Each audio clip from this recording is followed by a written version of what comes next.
OMG. Can you guys believe it? We are already wrapping up another month. And if that wasn't enough, I mean, let's be real. That was more than enough. March marks the end of the first quarter of the year. Ooh, wait, can't believe it. Oh my goodness, the time is going by so fast. But since this is the last week of the month, and if y'all been paying attention, we've been doing it month after month after month, we're going to wrap things up with this month's readings. You know what that means. This week, B is for Books Club is back, baby. And before we get into the twists and turns of this month's books, let's set the stage, grab our drinks, and get ready, because this month's reading list is chock full of...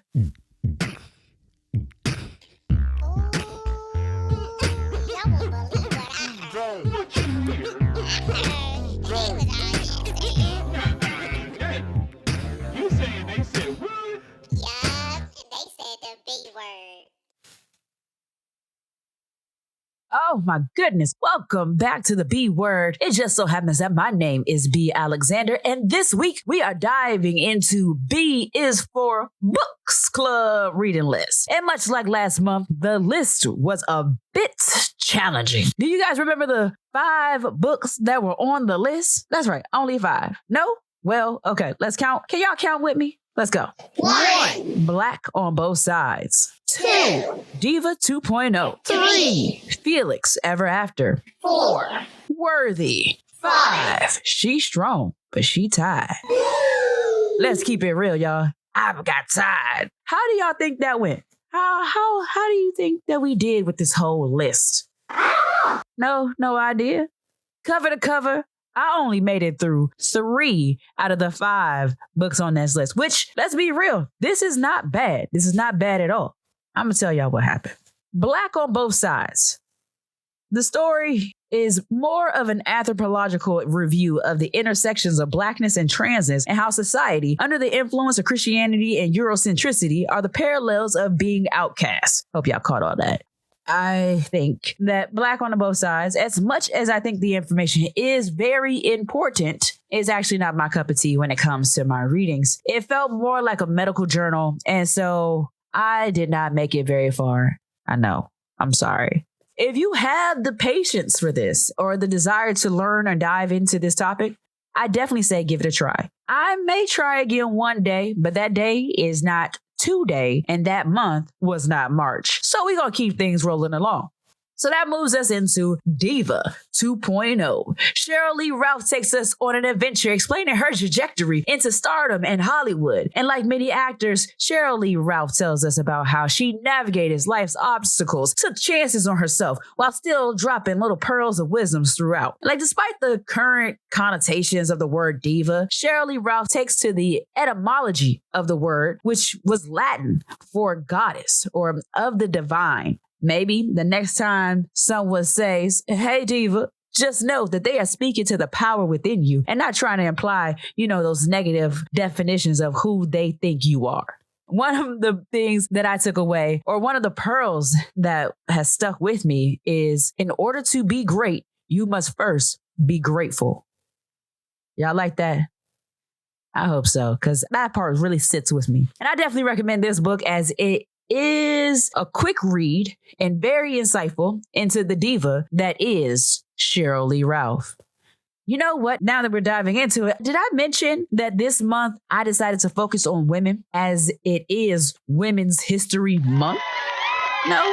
I thought so. Well, just in case, it is. That is why it is no surprise that next up we have Jada Pinkett Smith's Worthy on the list. In Worthy, Jada Pinkett Smith shares her journey from Baltimore streets. My bad if, I'm saying it disrespectful or disrespecting how you Baltimore folks say Baltimore. I'm from DC, so that's how we say it. But anyway, moving on. Jada Pinkett Smith shares her journey from the gritty streets of Baltimore to the glitz and glam of Hollywood. Y'all know she talked about Tupac and other hot takes like the infamous Oscar slap. Sorry, it happened. Also, she talked about, defining the word entanglement once and for all and what that was really about. I will say that the book does share a lot of sensitive topics, which trigger warning. A trigger warning was just issued. Due to the sensitive nature of the content, please be advised that the content may not be suitable for people of all ages. Please proceed with caution. Include but not limited to suicide ideation, drugs, and more. If you were hoping that Jada was queer, well, let me go ahead and tell you, she explicitly states that she is not. She is not into women. That's what she said. It's okay. It's okay. I guess I would just have to secretly hold out hope that one day, she sees the error in her ways. I'm just saying, Leviticua is awesome. To keep on this literary adventure, I decided to throw in a kid's book, so to speak. A fun read for the family I found was Little Leaders by Vashti Harrison.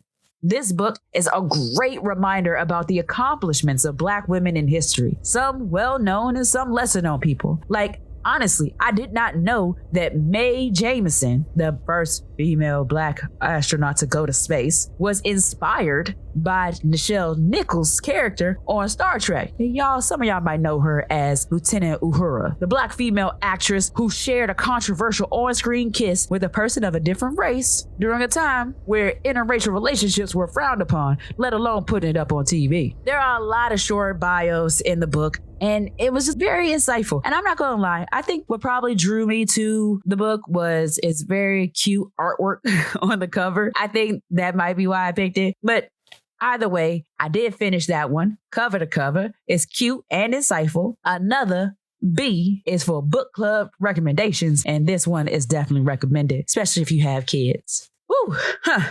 Okay, so what's next? You know, I don't know. Was there anything else on the list? Just one, two.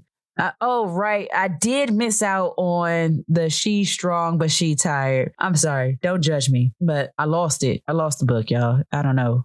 Maybe I'll find it again one of these days.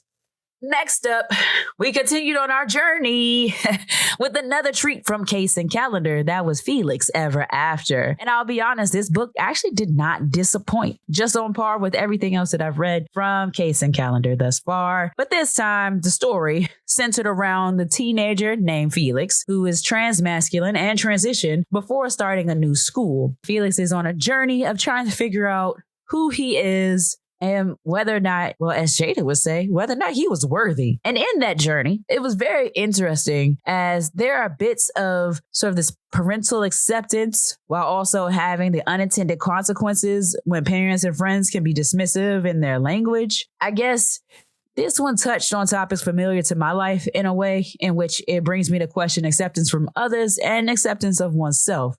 But since I'm still not back into my therapy books, we aren't going to dive all up in my business today like that, okay? So besides, y'all don't even like to listen to my longer podcast, so we don't even have time for all of that, okay? Okay. All right. No. Okay, hold on. No, I can't. But I can move on to the next book on the list. Wait, hold on. Wait, is there another book on the list? I mean, we covered Black on Both Sides, Diva 2.0, Felix Ever After, Worthy, and my lack of reading, She Strong, but She Tired. Oh, you know what? That's right. There's one more book. We're going to call it Bonus. See, someone told me that I was reading my books out of order. How can you read your books out of order? I didn't pick books that were part of a series or a franchise, but somebody says you reading your books out of order. Anyway, so I was like, okay, so what books should I read then? It was mentioned to me that since I read Viola Davis's story, well, who was Viola Davis inspired by? Well, Viola Davis was inspired by none other than Miss Cicely Tyson. That is the book that I was not able to finish last month. Just As I Am, a memoir by Cicely Tyson. What a fantastic and beautiful story of a special woman who navigated the terrain of the racial and economic disparities of being a child of immigrant parents and having a divine destiny just from birth. It was set on her from birth that she was going to be someone special.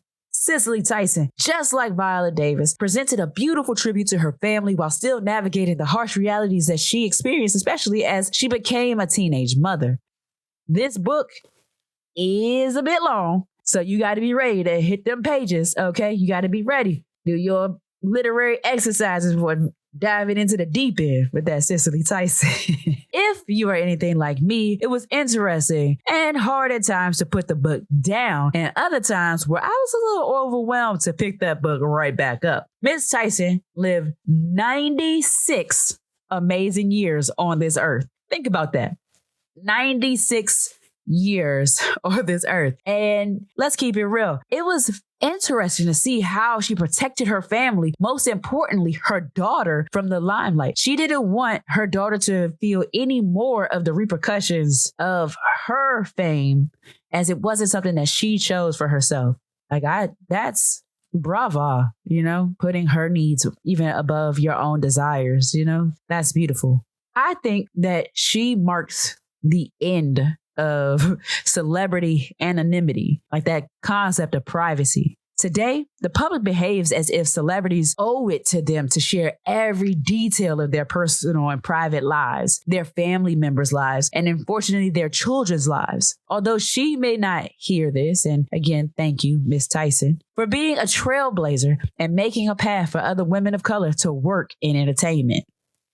Double bonus!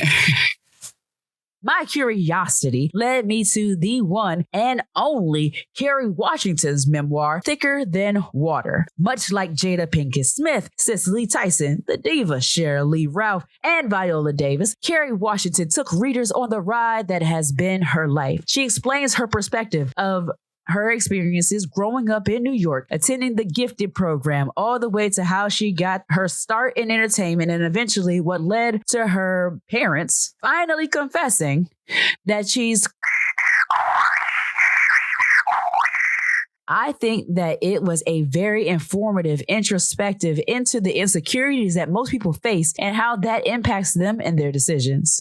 Ultimately, this female-packed list of books was altogether a great group of readings. They low-key have me wrapped up in my thoughts as of late. So hopefully next month's reading list is a little lighter or maybe even more into the sci-fi. I don't know. We're going to have to change it up. Let me see what we have on deck. And just in case you were wondering, this means that I finished like 6 books, attempted 7, and welcomed the strength and wisdom that these women have gathered to help take me into this next chapter of even my life. I'm not sure that April has a theme yet, but what I have right now on the shelf is, you know what, can y'all count with me again? Okay, thanks. 1, the courage to be disliked. 2, the stars and the blackness between them. 3, the creative act. 4, hidden potential. 5, rich AF. 6, through my eyes. No, hold on. No. I think that's more than enough for next week. No, we can stop counting. It's okay. I will let you know if more books come up. I promise you, I'll let you know. You can count with me next time, okay? Perfect. I want to thank y'all for tuning into this month's B is for Books Club. I'm your host, B. Alexander. You are listening to your favorite beta-based vocabulary podcast. Join us next week as we have a special surprise. So be sure to hit that follow button so you can get notified every time a new episode drops. As always, I welcome you to slide into my DMs and drop your book recommendations. Look, I promise we will only talk about books or any other B-word topics that you prefer. JK, or am I? You can find me on all socials at @IAM_B Alexander or on my website at IamBAlexander.com. Until next time, please be sure to keep your mind active and read a book. Be kind to yourself as you venture to become the best person that you've always dreamed that you would be. Until then, peace.